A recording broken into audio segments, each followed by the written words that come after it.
and welcome to the first Let's Chat of 2026. And you will see something different today, and that is because we are officially on tour.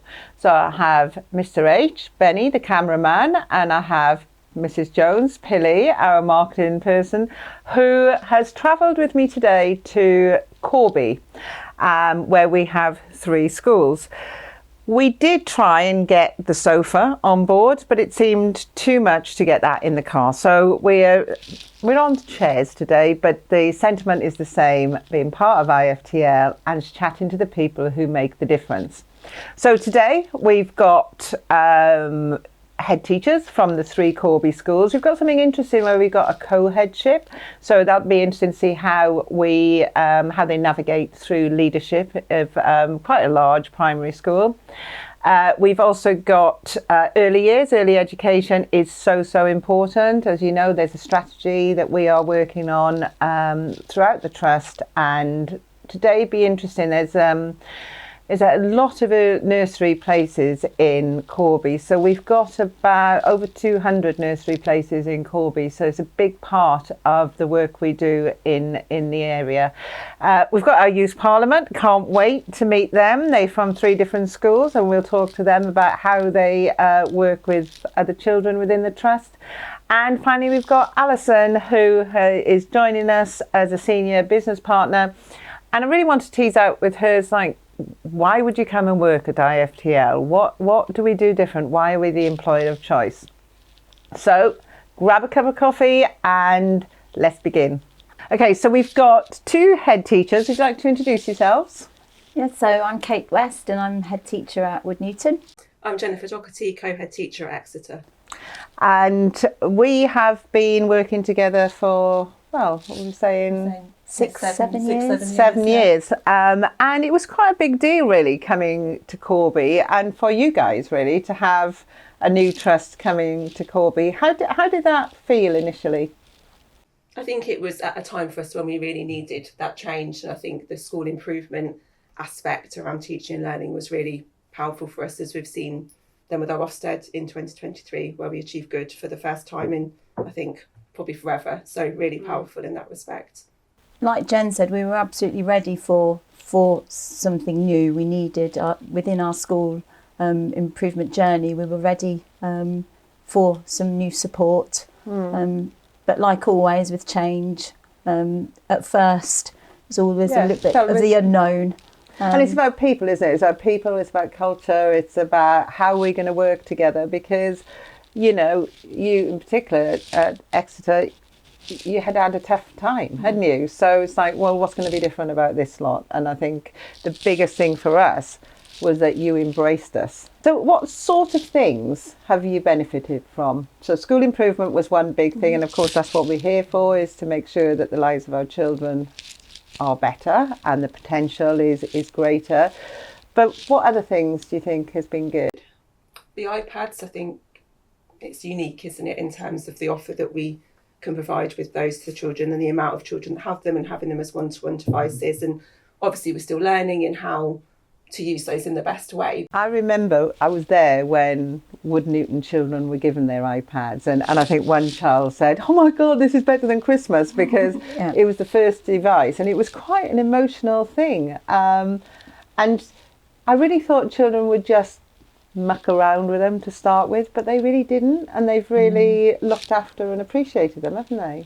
What about, is there any more softer things that we've been doing, you know, with regard to like youth parliament and things like that? How are the children, because I know they come on the minibus down to Milton Keynes, but they've really taken that on board, haven't they?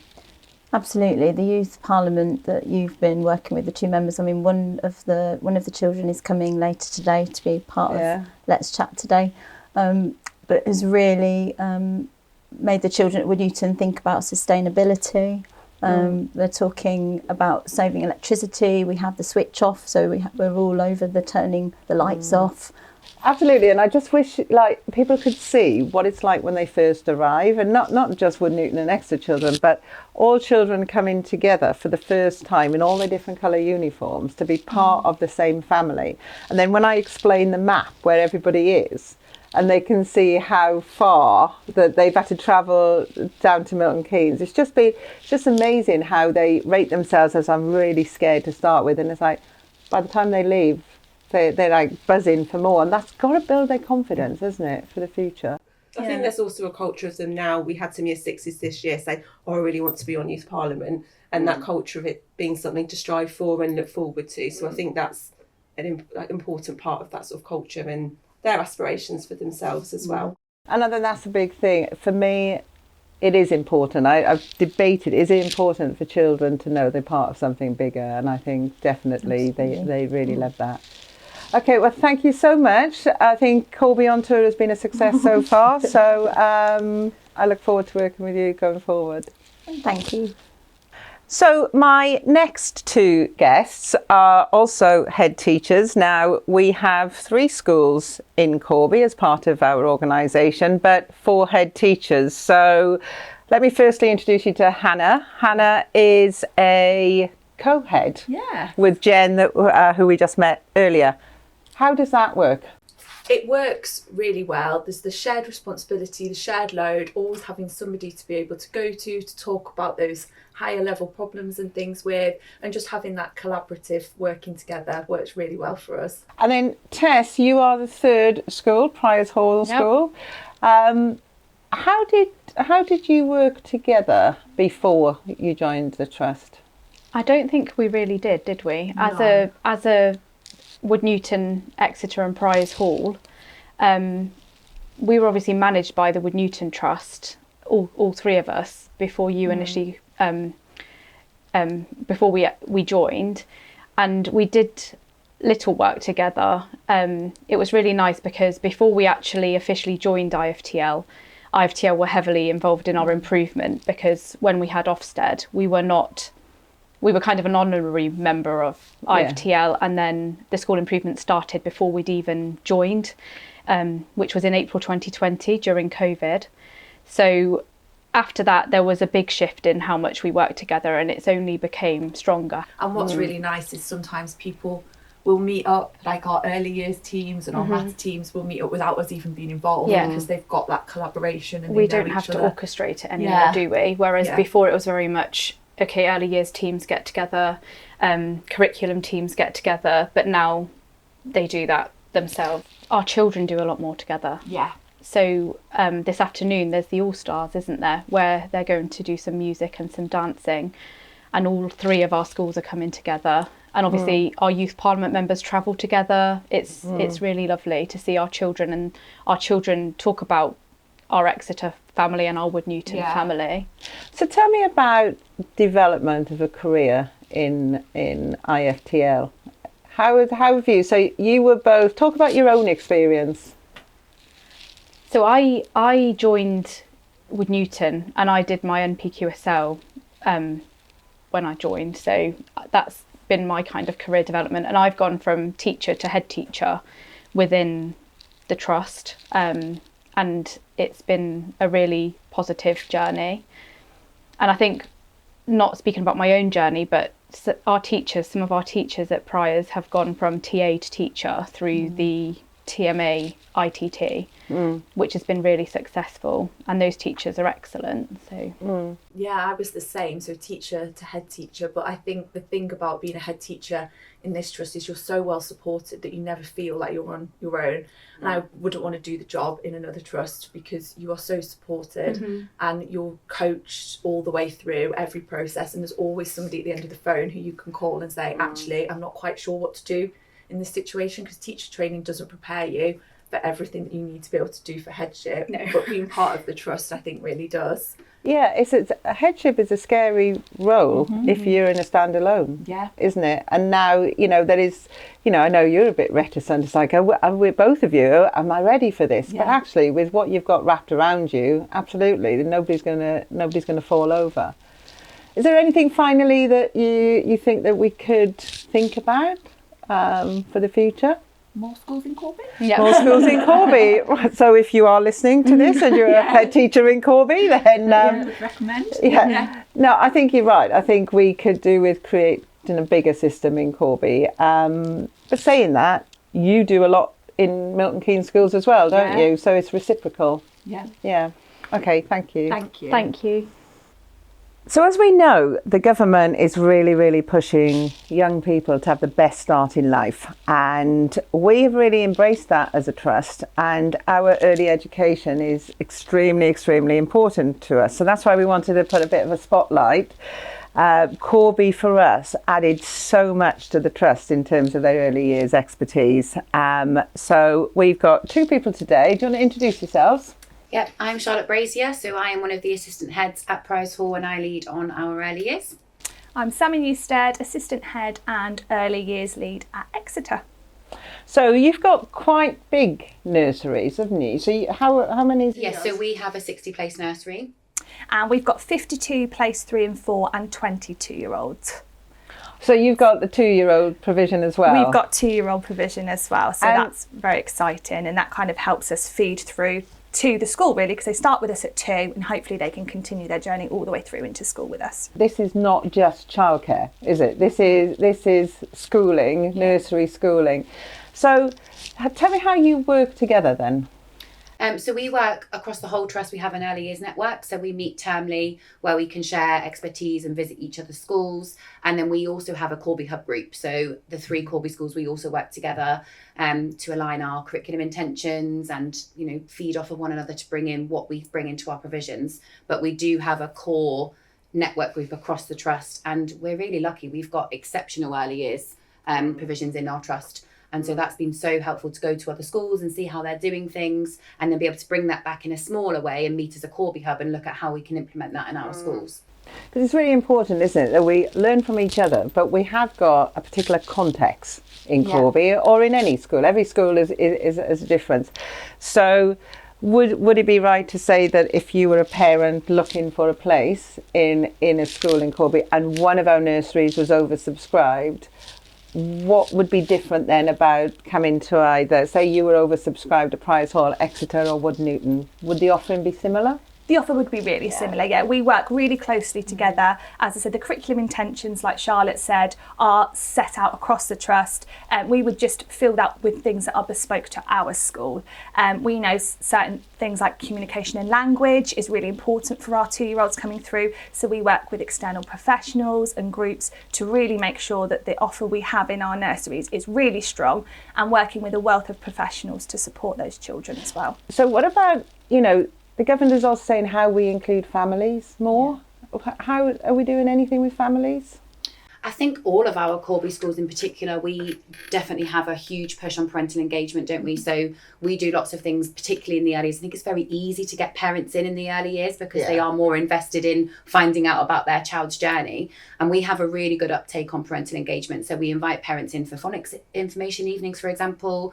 We invite them in for sessions where they can stay and learn with their child, so we'll call them stay and learn sessions. So they might be craft afternoons linked to Diwali, for example, or Christmas craft afternoons, so parents come in for that. But we also use a lot of our technology platforms. So we use Class Dojo as a form of communication, and we post videos on there of how we're teaching so that parents can engage that way also. How do you work with parents to make sure that our children are ready, their children are ready to come and embrace? We do several things. So first of all, we work with individual families on their basis. If they've got anything in particular that they want support with, each child has a key worker, and that key worker acts more as a family worker. So they will do home visits to the child, additional home visits if needed, and they will signpost parents to different services. But also, as a universal offer, we have certain parent groups. So we are starting an L-Clan group because as part of the earliest strategy, we've been doing some work on L-Clan, Five to Thrive and Jabadeo. So we have been incorporating all these new initiatives into our setting, and the parent groups have been L-Clan and also a kind of a communication and learning group where parents have the opportunity to come in, watch some videos of their child play and learning, and then have the opportunity to discuss that with the practitioner and what that looks like. You've been trained in all this, but as a parent myself, you don't get the training that comes alongside. So the more we can do to take our parents on the journey with us and explain what they should be looking for, It's brilliant. I really do think this is the time to be in early years. And I know you've been flying the flag for quite a few years and everybody's gone, oh, yeah, that's early years. But actually, the spotlight is really on it. So it's really going to be exciting times for you, both locally, nationally, and, you know, as the trust as a whole, we're really embracing this. So thank you for all the work you do. Thank you. As always, my most important guests on the Let's Chat sofa/chairs are our Youth Parliament members. So, do you want to just give me your first name and the school you're from? So my name's Harper and I'm from Exeter. My name's Darius and I am from Priors Hall. My name's Kayla and I'm from Wood Newton. Tell me, we do a lot with Youth Parliament. We do lots of different things that are really, really important for our environment. But I know Corby do something special. What is that? We all get a different animal and we have to collect crisp packets, bottle caps and lots more and then you fill them all up, and then when they're all full they collect them back in and make blankets for the homeless. And when you say a big animal, it's a big cage, isn't it? Yeah. They're on the playground and you stuff it full of the crisp papers and things. Why is that important then? Why do we need to collect crisp packets and bottle tops? Do you know? To recycle them and reuse them instead of them going to waste. Absolutely, and we've got to bring this to people's attention, haven't we? So we do that for sustainability, but what else do we do, Harper, for to make sure that we are eco-friendly in our schools? Switch Off Friday. And what is that? So on Switch Off Friday we do, so it's on sometimes on the last day of time or the last day of the year. We turn off all the boards, the chargers, all the plugs and the lights in the school.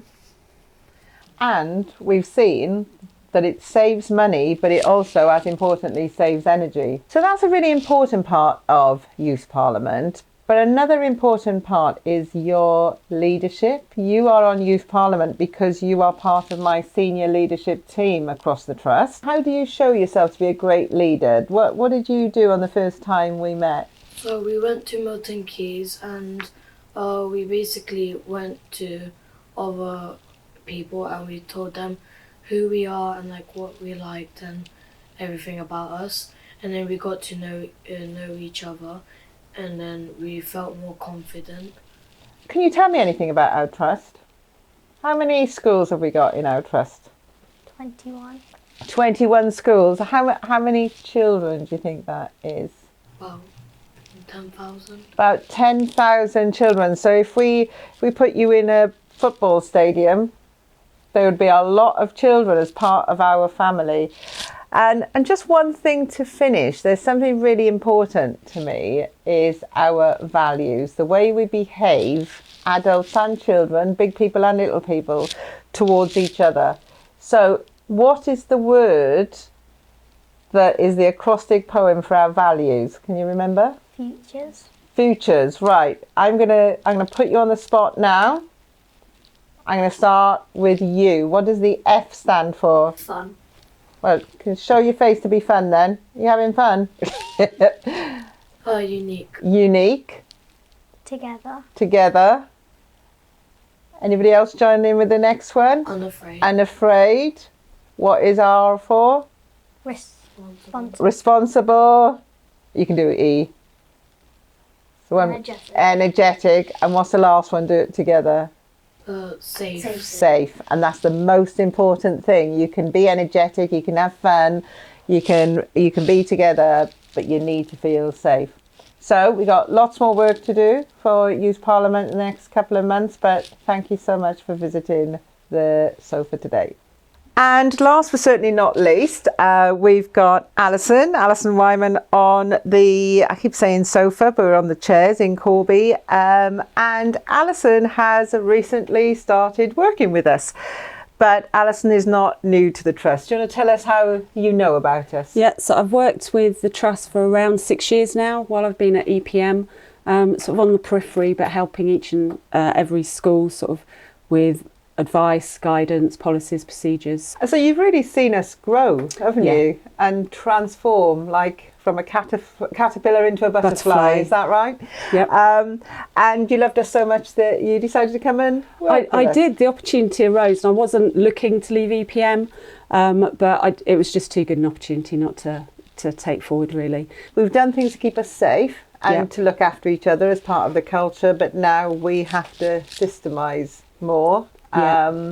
What changes are we going to see? So we're have moved away now from EPM, so we're managing HR advisory in-house. Makes us more responsive, we can get to understand and know people better. Obviously I live locally, and I know Corby really well, so straight away I sort of know the dynamics of the area and some of the demographics, so that just allows us to be more responsive to everybody as well. And we can put in training if you're seeing patterns of things. Yeah, one of my remits is to really focus on that upskilling of people, not just within the HR team but across the whole trust, for professional services as well, and succession planning. So that's a bit you can't always do from the sideline, but now that I'm part of the team, I'm really looking forward to taking that forward. Yeah, and because there's always opportunities in a trust like this, so we've got to make sure that we are talent spotting. We've got our entry into teaching through the ITT, but I also think we need to do more for professional services. Yeah, you invest a lot of time in recruitment, and what I love about the process, so it's really values led. And part of that is being unique and taking things forward and working together. So now it's just really important to give people the opportunities to stay within the trust, meet their own career aspirations. And some people may want to stay in the job they're doing, absolutely fine, but let's give them all the skills to do that job to the best of their ability, enabling everyone to hit their potential. And I think from speaking with Lynette about the strategic plan, the personal well-being is huge, isn't it? What sort of things do you think we can see are going to feel different? Well, the first thing we're introducing, Anna's leading on it, is a staff survey with Durio. And that's really about capturing the feedback from everybody within the trust, because we can think we know what's best, we can look at themes and go, oh, that's because of, but actually unless we hear from everybody and get their input, that's why it's really important people complete it when it gets rolled out.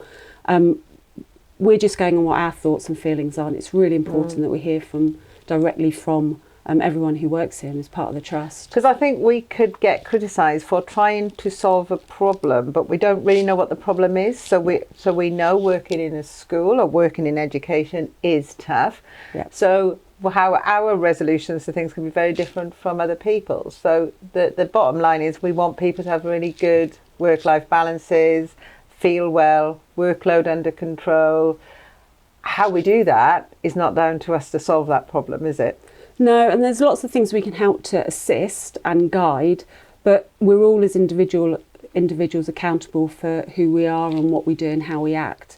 And I think that's where the values are great, because it unifies everything. Our third driver has always been to look after the big people. Yeah. So, I joke with people on the induction that, you never have to go for another job interview outside the trust. You're here, you're signing up for 20 years now, at least.